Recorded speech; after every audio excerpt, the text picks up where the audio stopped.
Hello everyone and welcome to another episode of Push Moments podcast. No filters, just vibes. With I, Sienna and Paula. And today we are gonna dive deep into the 2025 finance bill, which has been a topic of contention in the past few weeks in our country.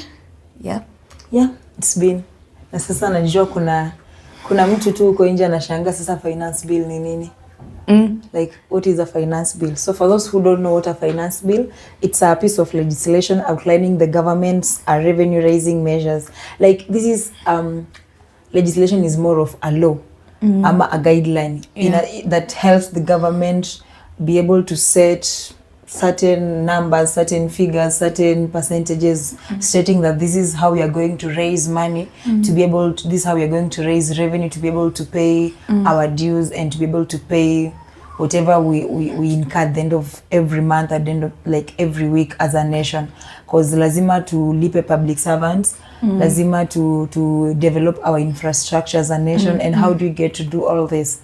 Via raising revenue, and this is only achieved through us as a nation having a finance bill. So that is why in Kenya we always have a finance bill for each and every other year. Because kila mwaka we have targets and we have plans and projects to be implemented and executed in our nation.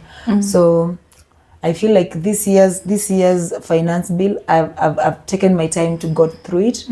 And I feel the government is just trying to reiterate what was in the finance bill for last year, the one that saw the Gen Zs going to the streets to eat rice and demonstrate and say, no, we are not doing this as a nation, we are not going to pay for this, we are not going to remit this and that. So it's just the government still trying to reiterate that, and then it's also the government trying to target the business people.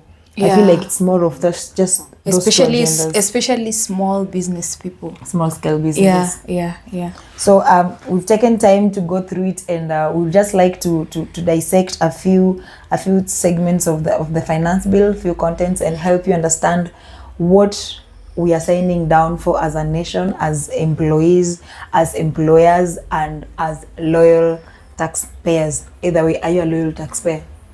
I wonder that. You jijibu.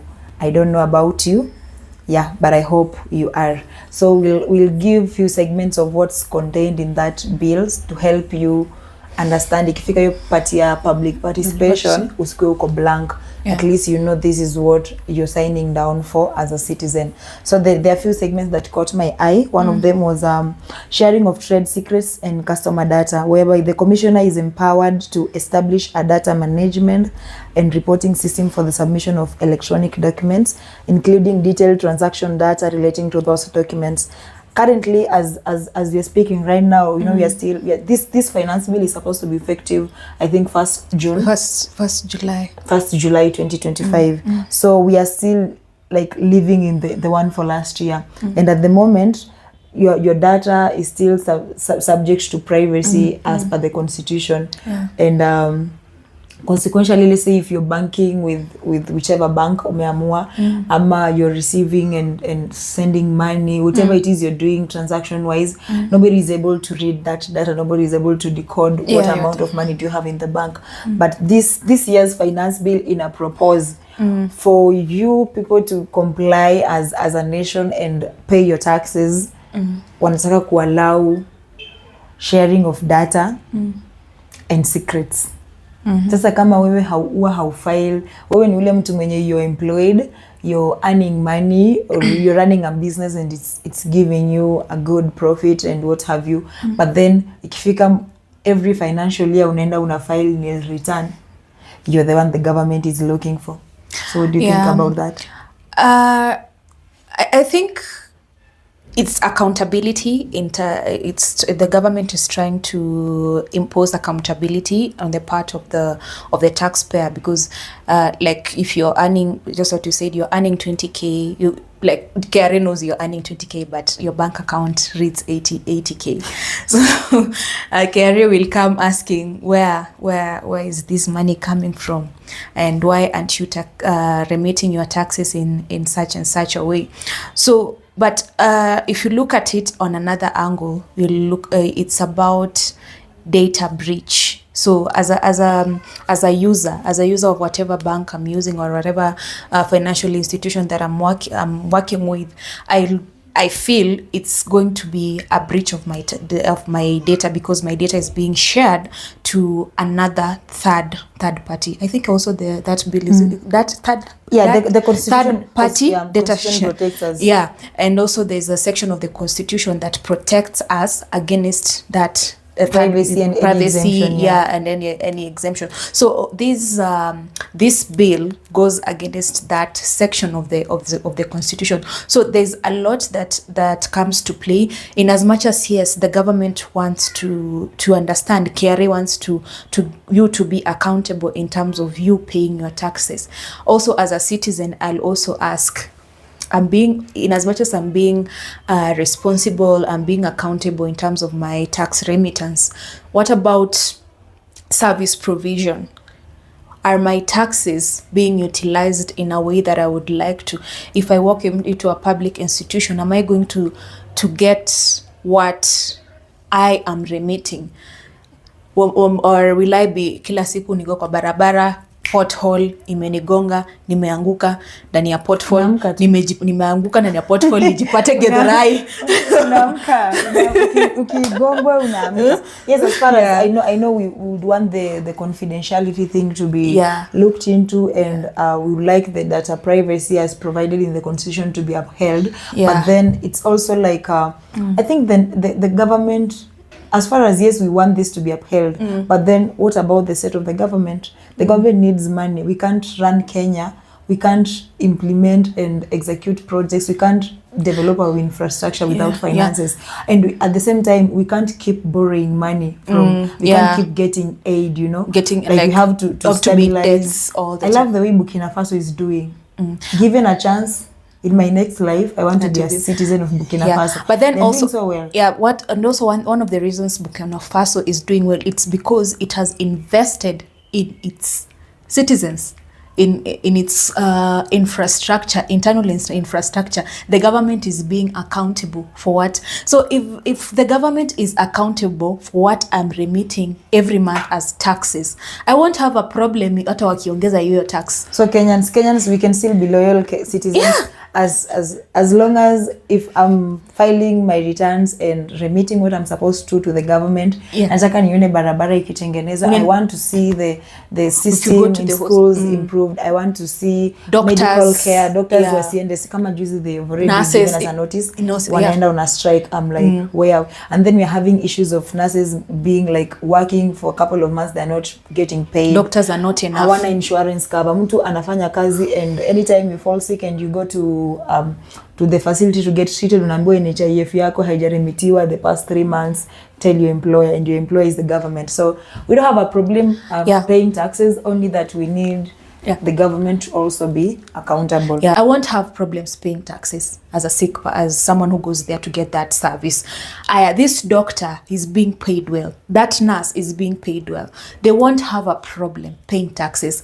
Even if you wake up tomorrow and decide, okay, things are working, and then you wake up tomorrow and say, okay, but next year we are adding the taxes to 18%. So I don't think it's even about being paid well or like securing those jobs. It just stems back to it's accountability, the moral accountability of our nation. Like whatever it is we are paying. Look at superpowers like the US. The US, they have these authenticated systems where they are able to know where Senjesiana is up to where you live.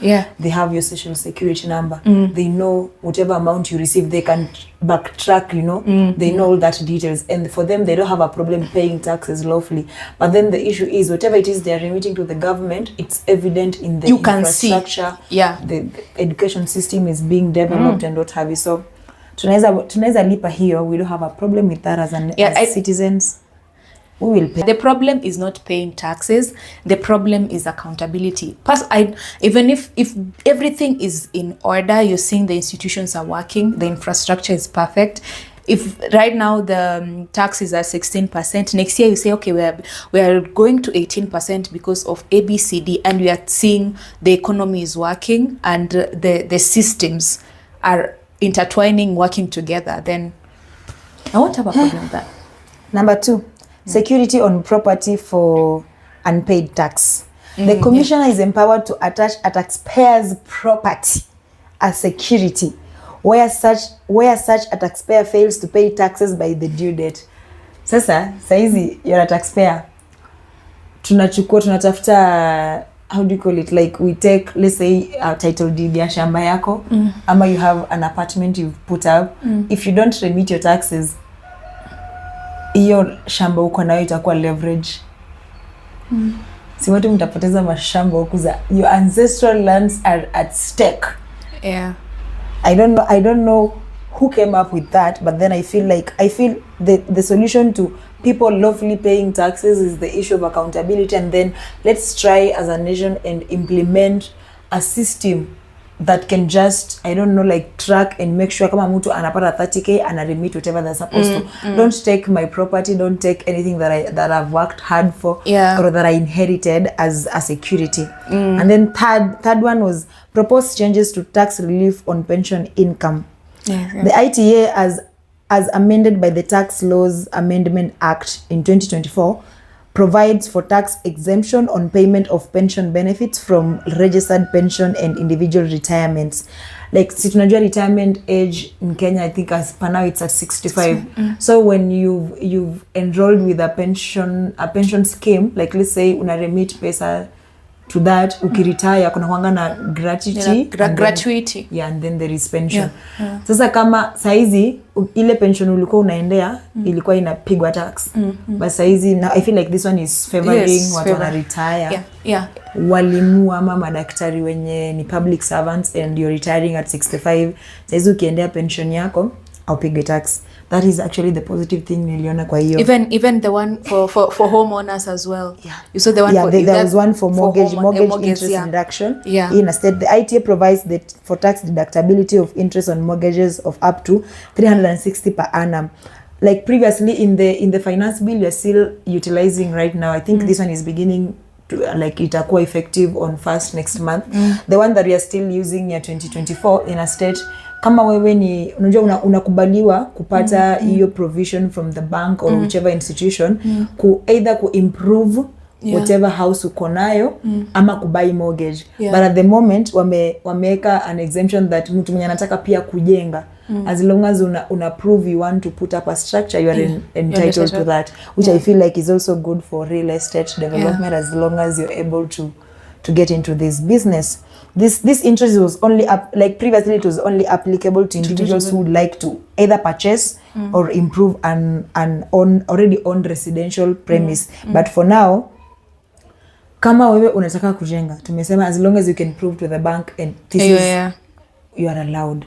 I feel like that's also like that's a positive thing niliona. And then a reduction in digital asset tax. The Finance Act 2023 introduced digital asset tax, which is payable by a person in the income. Most in a target watu wa crypto. Unajua crypto kitambo walikuwa wanalipa 3%, unalipa tax 3% tax on the profit you make ukisha trade, ukibuy hizo ma Bitcoin nini. Saizi hakuna. Saizi wame reduce from 3% to 1.5%, but now it's going to be applicable in a manner that sema you've bought, umebuy Bitcoin za $1,000 itakuwa 1.5% taxable on whatever you're selling. It does not matter uta make profit ama uta sell at a loss, unataxiwa 1.5%. Hiyo watu wa crypto, we apologize. I feel you guys. Like I wish ingekuwa tu like on the profit. Imagine you umebuy crypto, unajua kuna time hiyo like cryptocurrency ina fluctuate. So you can imagine you're going at a loss, but then you're still remitting a 1.5% tax to the government. Whether it's poleni. And then there was also this segment of place of supply of services in Kenya to include internet services. I felt like walikuwa na target Starlink. In a state, electronic services provided by an unresident person.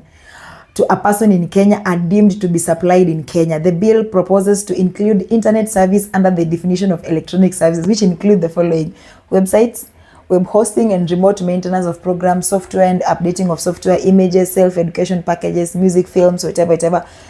Hii kama wewe ni non-resident and then unakuja una render services za web hosting, sema kama you are the new GoDaddy, unakuja una launch GoDaddy yako in Kenya and Kenyans are purchasing the domain with you, utalipa taxes. I felt this one was going after Starlink because I think Starlink when it was launched in Kenya, a lot of people went for it. And then the owner was of the idea like akuja ifanye ikuwe like this great service provider yenye Kenyans would opt for. And then boom, unalipa taxes despite being a non-resident. So and then there also another segment, economic implications with will the finance bill make the economy, like this is what I've been thinking, despite like us being told tunalipa hizo all those hizo mtu wa crypto una trade una make a loss na bitcoin yako unalipa bado 1.5%. Unaambiwa wewe ni mtu wa mortgage, at least hizi mortgage you're being favored in some way somewhat. Watu wa pension at least it's favoring you in some way but sasa watu wa internet, sisi employers, digital creators, saizi you can't just wake up and unafungua YouTube, unafungua TikTok and umanza tap the screen and then unaunda do you think you'll pocket, you have to remit a certain percentage. I feel like as far as this is what we are going for as a nation, like we've just given you few segments of what's contained in the finance bill. I will attach a link to the whole finance bill to this video so that those of you who are interested in reading like the whole segments of that finance bill mnaweza pitia through step by step, muelewe mjue what we are signing down for as a nation. But then I have a question, like a question that runs deep down within me. I'm like, yes, we have this finance bill and as a nation we are looking forward to implementing it and its idea could generate a revenue. But then does like increased government revenue for development projects, physical consolidation and borrowing attracting investment, like when we are doing this as a nation, will this like necessarily lower the rate at which tunaenda kuomba pesa kwa World Bank and what have you?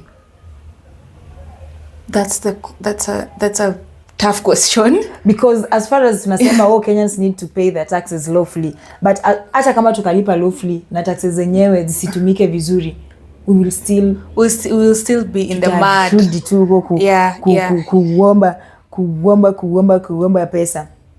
And then like there was one with good value added tax on goods. Kuna zile goods zenye zinafaa ku attract a certain percentage of your taxation, then kuna zile zenye value yake hakuna need ya kutaxiwa.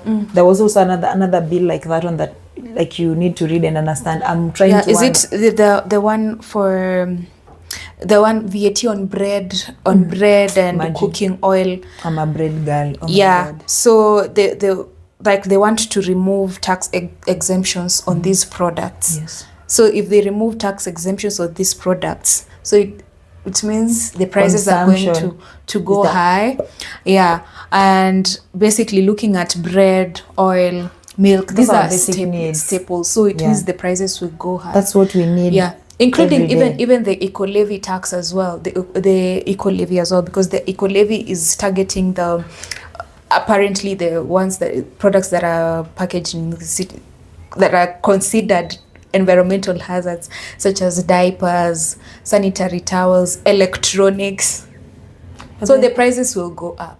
And that translates to a lower consumption rate, and once there is the low consumption rate, inamaanisha the sales zitarudi chini, inamaanisha the business person mwenye anarun hii biashara hataunda enough money, it still plays like negatively na impact negatively to tax paying, because the amount of money ata remit to the government bado itakuwa chini. So I am just wondering, as a nation, are we still cooked beyond medium rare, ama this time round tuko we are roasted?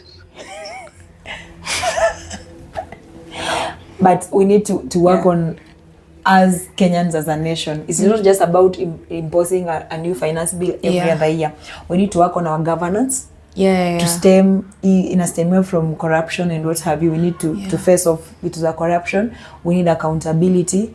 We need like hizo resources zikikuwa channeled into the counties. People should be accountable. Kama mtu embezzle funds, okuwe held accountable for that. Exactly. And I feel like when we do that, we are going to soldier forward as a nation. So Yeah. let me know what you think about this whole finance bill situation and the finance bill contents. I'll still attach a link, as I said, for you to be able to go through the whole 2025 finance bill and let me know what you think, so that tusijipate kwa ile estate ya majenzi kurudi kwa streets. We don't want to do that anymore. We just want to sit and fix our nation quietly by us having to eat rice in the parliament. I was your host, Pauline, and Senje Sienna. Do not forget to subscribe to our channel and click the notification bell for you to be notified anytime we get to upload a new update with no filters. Just vibes.